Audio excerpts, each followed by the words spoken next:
Hi again, it's David Lee, the cash flow investor. Well, it's day 4, the 5 big reasons most small businesses fail and how to avoid them. Day 4, I'm going to talk about what I call the missing links, the things that go on a day-to-day basis that just happen, creep into our business, that's really killing our time, motivation, not keeping us on track. You know what I'm talking about, these distractions.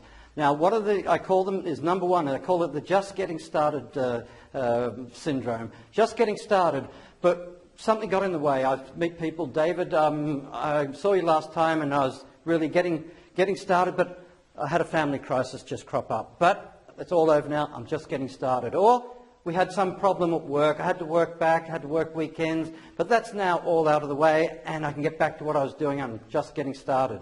And time again, we're just getting started. And so it just never gets off the ground.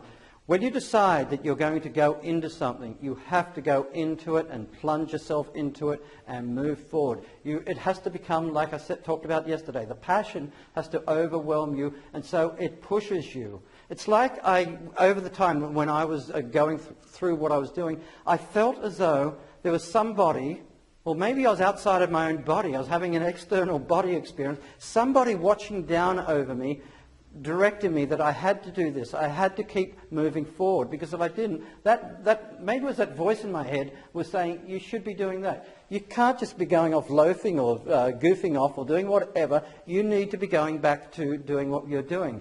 Another thing that drove me from this just getting started syndrome that I call, and it's always what if, yes, but, oh, I didn't know what to do next, was that accountability. Accountability, when I had to go back to my mentors, to my now business partners, I could not go and look them in the face if I couldn't honestly say that I'd done the best I possibly could, and therefore if I had an issue or had a problem, it's because I I implemented to the best I could, but maybe I had an issue that I need help with. That's what mentors are for. But to not take that accountability, to say that you're just going, and these excuses come up time and time again. I hear it all the time. As an entrepreneur, as a business owner, your business will just stop. If somebody said to you, oh, we've just had to stop our business because an employee has been off sick, but they'll be back in 2 weeks, do it with your business and not have contingency plans. I'm sorry, but your business will go by the wayside too. You have to be able to get started, make it happen. And there's what if syndrome, yes, but what if all the time. You must deal with it and keep moving. You must have momentum with what you're doing. And another thing that I see, number 2, write this down. It's called the keeping busy syndrome. Keeping busy.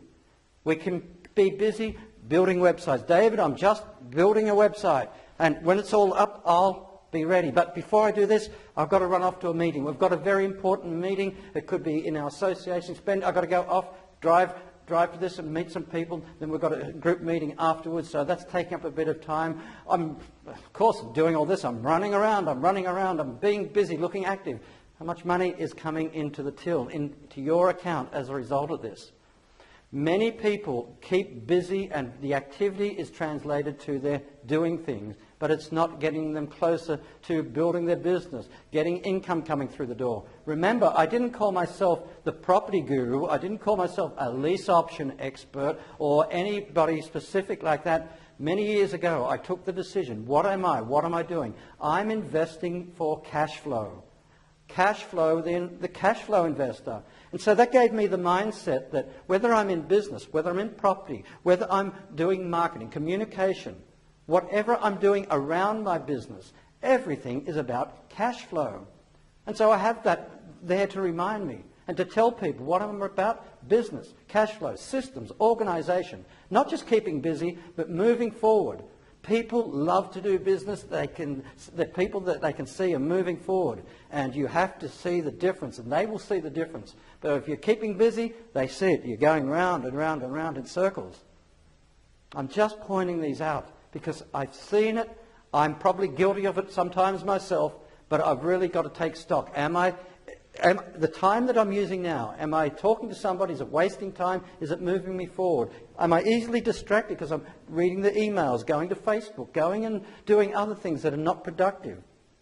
Is my focus being taken away from. And the last thing, that it's called what I call it's the no building blocks syndrome. The no building blocks means that it's sort of like I would put the pyramid going up, but it's really the milestones, the checkpoints that we've got along the way, because it is a long way to go when you're building this business for the long term and you want to see where you're getting along the way. One of the problems I had when I was developing my business and I was doing things out of my own, people could see the progress I was making better than I could. Because we can't judge ourselves. It's just like being a counsellor. I can tell people when I'm giving them guidance or mentoring them, I can see it very clearly what it is. But try to see it within yourself. Try to analyse what you're doing. And many times I've had mentors speak to me and just say, David, why aren't you doing this? Don't you see what you're missing out on? Or anything like that. And I just can't believe it. How can I be so stupid not to see it? Because sometimes we're too close to the fire. We're too close to see things because we're looking at it from a close point of view. We can't step back. We're too involved. It's just like sometimes you've ever written an email to somebody and you're about to push the button, and it can make such a big difference whether you push that button or don't push the button, because the next day maybe you wouldn't have even sent it in the first place. So these are the goals. Acknowledge these little milestones along the way. Recognise yourself, your achievements, because if you don't, nobody, I told you, friends, family, they don't get it. It's got to be people that you know around you that will understand what you're doing, what you're trying to achieve, and it isn't an ego trip so much. If you tell your friends and family, they think it's ego. They think you're showing off. It doesn't make them feel good if they see that you're being successful, so don't do it.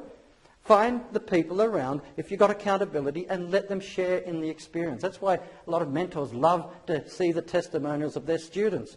It gives them the feedback, the proof, the reference point of what they're doing is working. So you'll find if you go on the same journey, it will be the same for you. You love to see the impact you have on other people and changing their lives. So put the building blocks in place. Have those little checkpoints along the way. That's why when you're doing your planning, your brainstorming, can I give you a tip?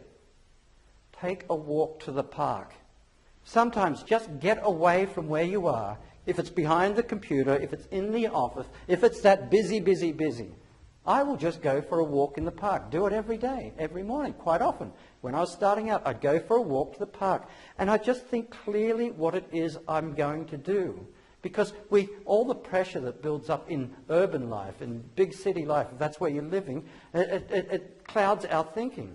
Take some time out and go and look after yourself.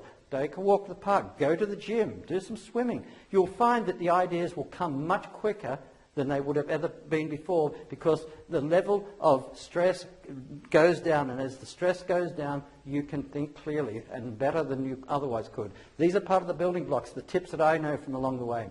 Okay, they are the missing links. There are just a few. There's many more than that. But please think about it, play the video again. That's the missing links. Part 4, we move on to the last one, Part 5 tomorrow in the series. So this is David Lee. Thank you. I'll see you again tomorrow. Bye.